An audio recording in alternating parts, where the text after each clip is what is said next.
নদী ভাঙন ও অতিরিক্ত লবণাক্ততায় হুমকিতে নোয়াখালী ও ফেনীর নদী তীরবর্তী উৎপাদন ব্যবস্থা।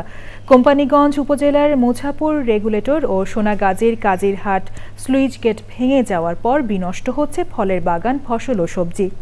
নিঃস্ব হচ্ছেন হাজারো কৃষক। জীবন জীবিকা রক্ষায় দ্রুত মোছাপুর রেগুলেটর পুনর্নির্মাণের দাবি ভুক্তভোগীদের। সংবাদদাতার তথ্য ও ভিডিওচিত্রে আফরোজা হাসির রিপোর্ট।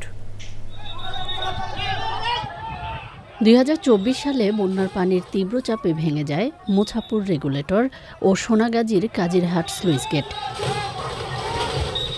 এরপর থেকেই জোয়ার ভাটায় বেড়েছে নদী ভাঙনের তীব্রতা। লবণাক্ত পানিতে প্লাবিত হচ্ছে নিম্নাঞ্চল। ক্ষতির মুখে কোম্পানীগঞ্জ, সোনাগাজী, দাগনভূয়া সহ নদী অববাহিকার কৃষক ও ক্ষুদ্র উদ্যোক্তারা। তেমনই একজন সোনাগাজীর চরদরবেশ গ্রামের মোশাররফ হোসেন। প্রবাস জীবন ছেড়ে দেশেই ভাগ্য ফেরাতে লিজ নেওয়া জমিতে মাল্টার বাগান করেন মোশাররফ।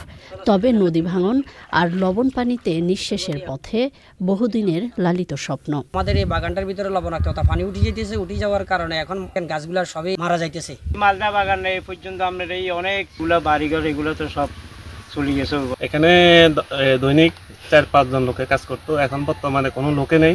মোছাপুর রেগুলেটরটা যদি দ্রুত সময়ের মধ্যে নির্মাণ করা যায় তাহলে এই অঞ্চলের ফসলি জমি রক্ষা পাবে। ভাঙন রোধে ব্যবস্থা নেওয়ার আশ্বাস দিয়েছে পানি উন্নয়ন বোর্ড। অলরেডি মোছাপুর রেগুলেটর ডিজাইনের ড্রাফট হয়েছে, ক্লোজারের ড্রাফটও হয়েছে। আর আমাদের বি স্ট্রং একটা প্রজেক্ট পাস হয়েছে, ওয়ার্ল্ড ব্যাংক ফান্ডেড।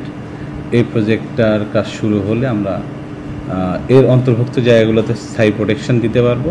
জীবন ধারণের অবলম্বন রক্ষায় মোছাপুর রেগুলেটর পুনর্নির্মাণে কর্তৃপক্ষ কার্যকর পদক্ষেপ নেবে, এমনটাই প্রত্যাশা ভুক্তভোগীদের।